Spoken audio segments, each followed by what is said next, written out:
Good morning, everyone. I wanted to discuss a different topic this morning, which is how we treat one another. So when somebody is treating you poorly, recognize that whatever emotion that they're feeling inside themselves, they're sharing that emotion with you.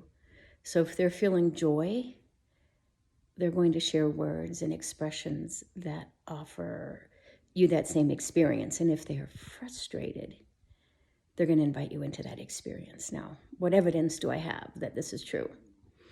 Well, picture yourself in a conversation with somebody where you want to feel seen or heard, and they're just not getting it. They're just not getting it. Unless you're really aware of what you're doing, what you're feeling, and how you're expressing it.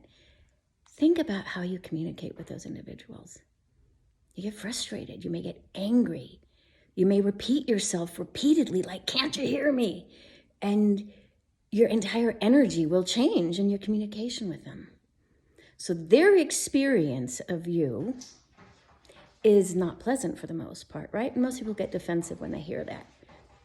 But you're trying to invite them in to your level of frustration because you're tired of not being heard or seen, validated, recognized, appreciated, whatever it is. So the next time somebody doesn't treat you well, instead of just reacting to it because you're mad or frustrated, maybe just reflect for a minute. What are they feeling internally? What are they trying to share with you so that you can experience their inner world? Now, this in no way justifies somebody abusing you. No. But the objective here is to try to set aside your reaction to their words, your feeling, or even response to what they're saying, but instead just to witness them for that moment and then ask yourself, what does their inner landscape look like right now in order for them to speak this way? Maybe if we do that, we can see others maybe from a slightly different perspective, have a little more compassion and empathy. Doesn't mean that you have to take their poor behavior, but maybe you can find a different way of responding or working through whatever conflict arises, because you begin to see that their expression is a reflection of their own inner wounds right now, and they haven't done their inner work in that moment or at all.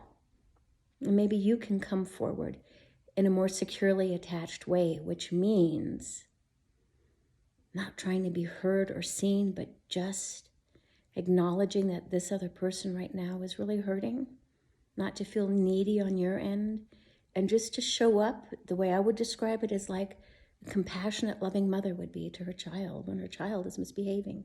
If you want to teach your child how to be securely attached, you have to show up as securely attached so that they learn that it is okay to misbehave, to say things that hurts others, and to still feel loved.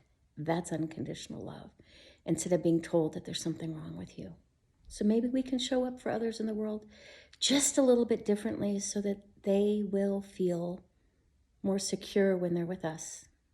And if nothing else, they've had one experience where they feel less angry or frustrated because the outcome of that exchange was a little bit more comfortable, a little bit more satisfying.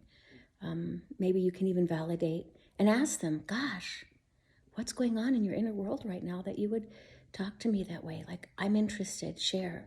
Now, most likely, they won't trust because they're coming from a place of distrust.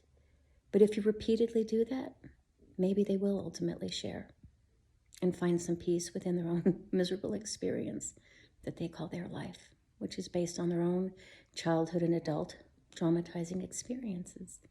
That's my few words of wisdom today from what I'm learning myself and how I'm exploring to experience the world.